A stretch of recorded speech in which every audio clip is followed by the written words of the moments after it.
Good morning guys, ngayon nga po ay araw ng pamamalengke kaya kami bababa. Kita nyo ako may dala pang kape. Ayan. Siyempre guys, kailangan muna tayong magpirma ng ating shore leave. Ayan guys, ginawa na ako ng shore leave. Palabas na pa. Siyempre, pipirmahan natin yan. First time in personnel. Lahat na lang yan. One time, big time. Ano sasabihin mo? Si Migo, wala ligo. Wala ligo? Oh, Alin nyo, yung diver? diver. Bakit? Anong amoy niya? Baho-baho may paksiw. Amoy paksi. 30 kina guys. Yan. Kakain ako ng lumpia. Almusal ko na to. Hindi pa ako nag-almusal. Good morning guys. Ngayon nga po ay araw ng pamamalengke kaya kami bababa. Kita nyo ako may dala pang kape. Ayan. Maaga ay naulan. Ang pangit ng panahon guys. Mamamalengke muna kami ng mga gulay-gulay sa palengke. At kaming mamayang hapon ay baka makaalis na. Babalik na kami sa laot guys. Kaya naman stay tuned lang mga kasimangista. Salamat sa inyo ha. At kami susunod na. Nako, delikado. Mahawak ng kape ko. Ayan. Bababa yung mga kasimangista guys. Yung mamamalengke lang kami. Dito pala yun. Kaya makakahulog pa ako dito. Bababa ang ating kasiman ni isda. Lulupa naman. Kasiman lulupa naman siya ngayon. Hey, mamamalik. Diyos buhay pa ang pag-video eh.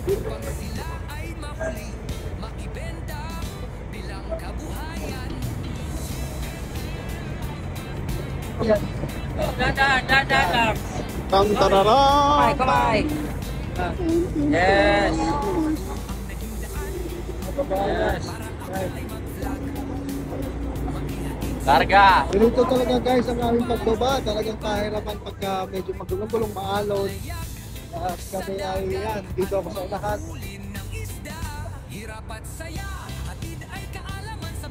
Morning sa inyo. Fast forward na natin guys, at nang hindi masyadong mahaba ang ating vlog guys. At alam ko naman na hindi nyo pinapanood ng buo. Pakikita ko lang sa inyo guys yung mga ginagawa namin dito kung paano kami bumababa. Ayan, masaya mga tao pagka ganito mga panahon dahil once na matapos kami ng mga activities dito ay time to go out para makapamili kami ng mga gamit namin, pagkain na dadalhin natin sa laot. Kaya makita nyo sa mga kasamahan natin, mga nakabihis sila na panglabas at hindi pang trabaho guys. So sa pagkakataon nga, pumunta muna kami sa isang sister boat namin kasi may sasabay doon palabas. Kasi ang ginagawa dito guys is para isang labasan lang, isang sasakyan sama-sama para shape ang lahat na magkakasama. Kasi mahirap dito guys pagka nagsosolo ka lalabas o dalawa lang kayo. It's better na maramihan na kayo, isang bagsakan na lamang na lalabas kayo para body-body system guys. So kung may bibilin yung kapwa, bawat isa, sama-sama na yan guys. Para nang sa ganun, nasa safe tayo. Kasi paglabas ka naman namin dito guys, as lagi ko sinasabi sa inyo, na hindi safe talaga sa area. Marami mga rascals or mga mandulukot. So ayan, nandiyan ka na nga kami sa isang lifeboat namin. Diyan kami dadaan para makatawid kami dyan sa wharf or the support namin. At kami ay dadaan muna dyan sa opisina para makapag-apply kami ng shore leave guys. So ipakikita ko sa inyo guys kahit mabilisan lang, pahapyaw yung area sa side na yan kasi usually nakikita nyo doon sa akin ay doon lang sa may lambatan area. So ito sa other side lang ito nung compound namin. So, ayan, patiking pandi pasilip lang sa inyo guys. Ayan, pinayungan pa ngayong kasimangis na talaga namang maulan-ulan dyan. Ayan, at tingnan nyo na lang yung ating kapaligiran. Ganyan ang itsura ng kaning namin guys dito sa PNG. So pahapyaw lamang guys para nandito na rin lang tayo. Pakita natin ng konti-konti lang. At nasa ganun ay magka-idea kayo na ganito yung mga buhay ng simangisda once na tayo ay bababa. Ito nga po mag-file na kami ng shore leave dyan sa office namin guys. So ginawa na rin ako ng shore leave dyan and then signature ko na lang guys yan. Proseso namin. Bago kami makalabas ng compound ng dito sa aming company guys. So ganyan guys yung usual na proseso namin. Ito naman, di sa side na to, ito naman yung mga kasamahan natin, kanya-kanyang pirma, kanya-kanyang sulat. Talaga pag mamamalengke, talagang kailangan namin mga sako-sako guys. Dala namin dito sako, wala kami magandang bag. Ayan, palabas na tayo ngayon guys ng compound. Ayan, dito na tayo. So, waiting for the rides na lang tayo guys. Yan, yung mga workers dito, ayan, ganyan, may security guard, may pa hag-hag pa si Boy Butas akala nung gwardiya sa yung piloto. Ayan guys, so ngayon, dito na kami, sasakay na kami sa van. At sabi ko nga sa inyo, maximize load kami, once na lumabas ay talagang sama-sama na.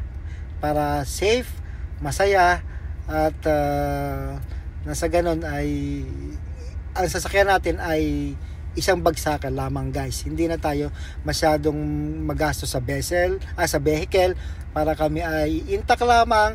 Pagka pupuntahan mo ay isang destination, so sama-sama, baba lahat or kanya-kanya na yan ng paalam. Ano sasabihin mo?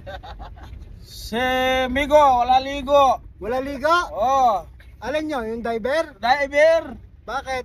Anong amoy niya? Baho-baho amoy paksiw. Amoy paksi. Ano bang gusto mo sabihin sa mga Pilipino?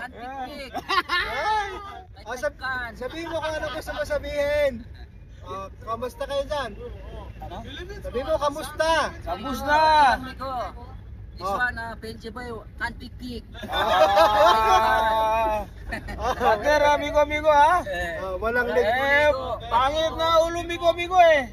Ano na? Kalbo? Oh, Kalbo na? may kalbo. Oo. Ayan, Antik-tik. Okay, bye-bye. Bye-bye. PNG fisherman namin guys. And of course guys, yung ating driver maglalaglan para sa trip niya. Yon, naglag siya.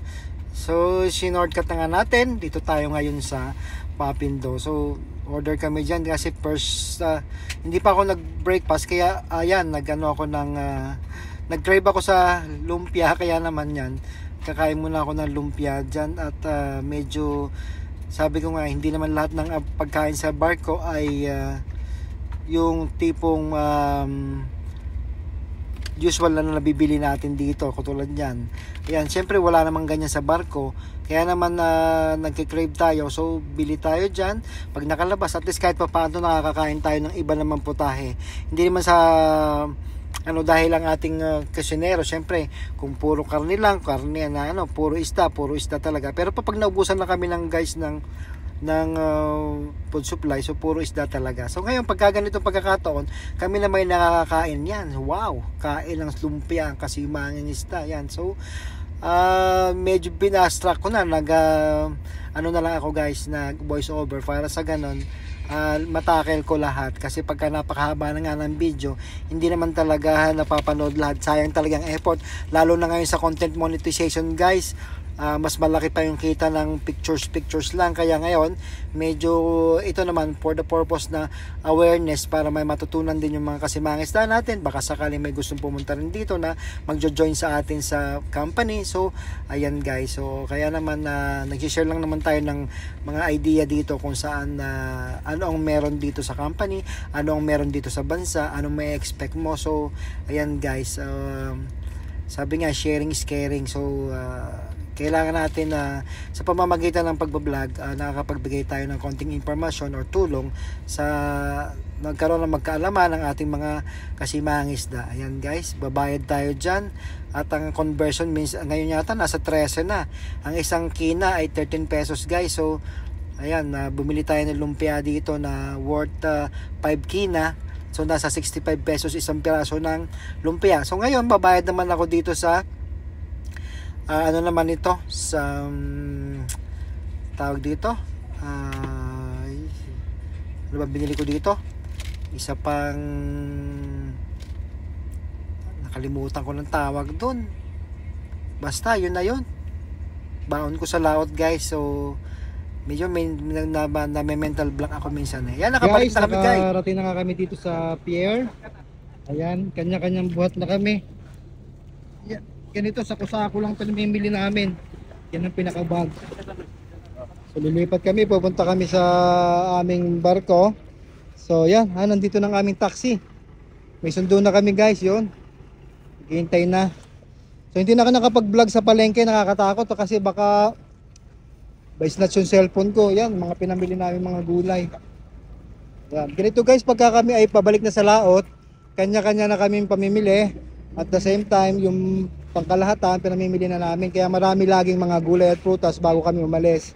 Pero hindi man tumatagal kasi syempre sa magkikrave ka sa laot ng mga pagkain eh. Kaya, ayan. Kami ay pupunta na doon. Nasakay kami doon guys. So ganyan, medyo sa bagay hindi talaga convenient yung pagbababa natin dito. Eh paano kung malakas yung alon, malakas yung panahon, pangit, hindi ka na makakapamili. At delikado rin yung umakyat baba. Kaya yan guys, makikita nyo sa mga vlog ko. Pagka nandito ako sa tabi, more on sa tabi tayo. At ipapakita ko sa inyo kung paano ang buhay namin dito. Shoutout sa ating 578,000 followers na po. Maraming salamat sa inyo. Si Mangisda lamang. Good vibes. Good morning everyone. Si Mangisda. Ako naman yung nahuli. Ako yung tatawid.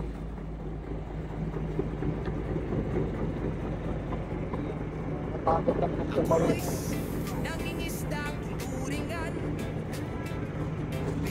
Guys.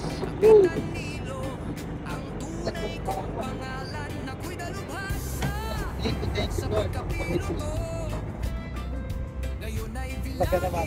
Where's buhay? Noong taong 2010 ako ay ng ibang bayan. Sa Papua New Guinea ako'y nakipagsapalaran. Maghanap ng mga isda sa gitna ng karagatan. Ang aking trabaho.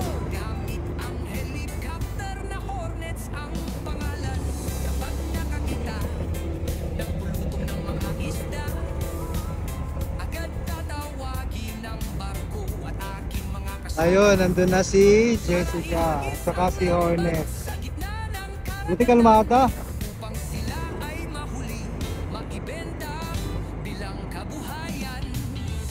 Maganda sana mag-video sa palengke guys. Madaming mga taong makikita kayo doon na kung anong itsura ng tao dito sa PNG. So, tatakot ako mag-vlog doon. Kaya dito na lang tayo sa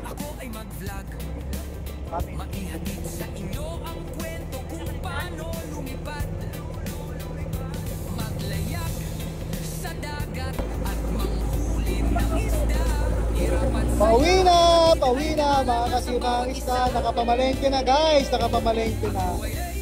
Yan ang ating bangko.